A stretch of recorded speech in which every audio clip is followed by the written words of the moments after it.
Now we deal with circular wires. Half circle.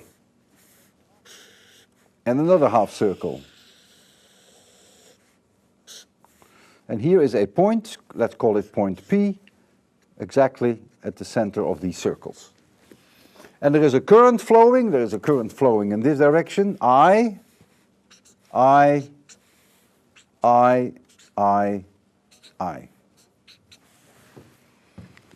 And this has a radius A, and this has a radius B. Well, if we again give these lines numbers 1, 2, 3, 4, then it's immediately obvious that 2 and 4 do not contribute to the magnetic field at B, because the sign of theta equals 0 in this cross product. So we only deal with 3 and with 1. Now 1 is going to give me a magnetic field which is pointing perpendicular to the paper in the paper. This is 1.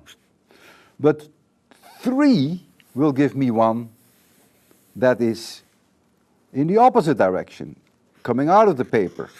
So this one is due to 3.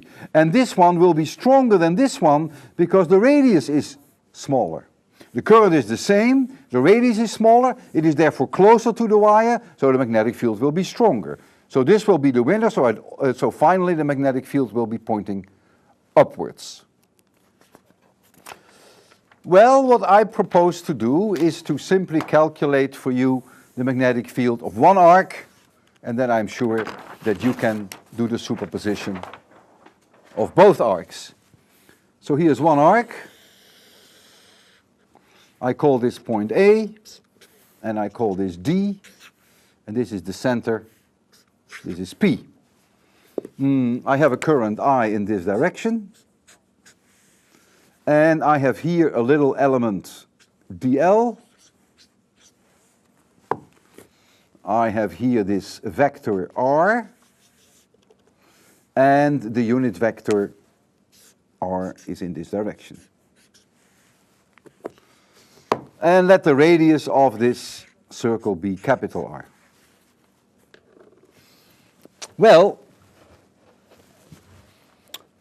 what is interesting that every element dl, for every element dl, R is perpendicular to dl. And therefore, in all cases, is the sign of that angle theta is the same, 1. Whether it's plus or minus 1, well, it's a matter of taste. The dot product is dl cross r. Sine of theta, 90 degrees, is 1. If you want to call it minus 1, I don't care. I really don't care, because I do know that the magnetic field is in this direction, and that's ultimately all I want to know. All right, so I can delete the cross, and I can write down now what the magnitude of dB is, which is mu 0 times I divided by 4 pi. And I do now a very dirty integral from A to D along this arc of dl divided by r squared. But the integral of dl is simply 2 pi r. So what comes out of this is that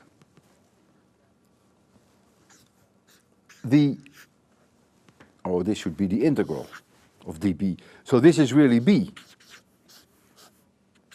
It's the integral of all these elements. So what comes out that B at that point P equals mu 0 times I divided by 4r.